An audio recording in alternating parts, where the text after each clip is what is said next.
Hi, John. Thank you for coming into my office. I want to discuss with you your results on the different assessment tools that we did over the last few days.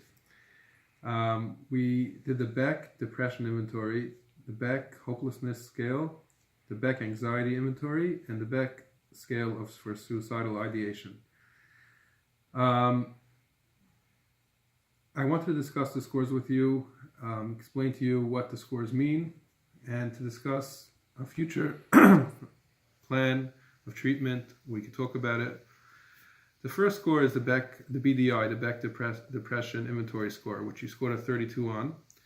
A 32 is above average, highly above average. Anything below 20, a score of below 20 would be minimal or mild. Anything above 20 would be moderate and severe.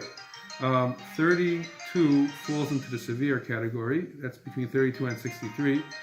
The statements you made and the tools that we used, it came up as severely depressed.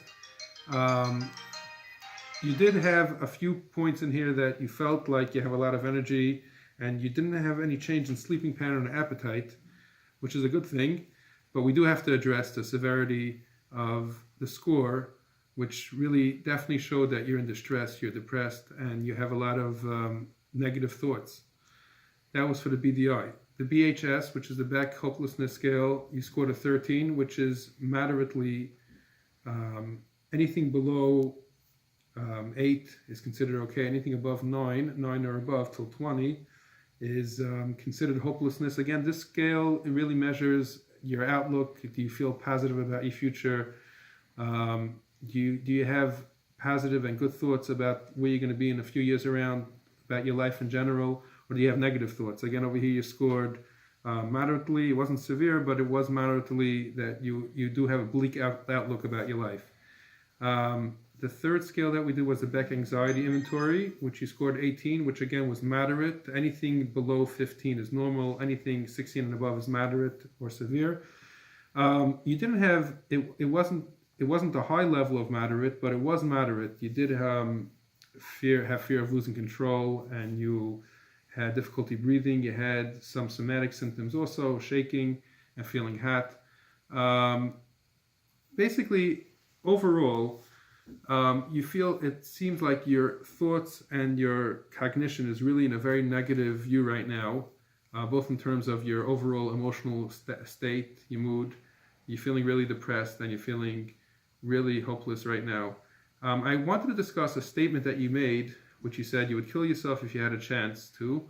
That is concerning. I know that you don't feel like you're in a good place now, but we could work on a treatment plan together, and we will monitor your levels, and we could also take into account about your marital status and your occupation. We could talk about maybe feeling better about your marriage, feeling better about your job, trying overall to really boost your morale and the way you think about things. I did want to, because of that statement that you made, I did want to really run a full test of the Beck scale of suicidal ideation. We only did the first few questions. I would like to go from 16 to 19 to do a complete scale to really see where you're holding with that. I know that you stated that you never attempted suicide, you don't have a history of suicide, you want to live, and if you had a choice, if you're in a life-threatening situation, you would want to make sure you keep yourself alive. But I do want to just run the full scale because of that statement you made when we did the Beck Depression Inventory. Again, I would want to monitor, I want you to come in and to talk further, figure out a plan together, how we could really show you how your life could really, there's so much better ways of looking at life and of leading a happy, fulfilling life.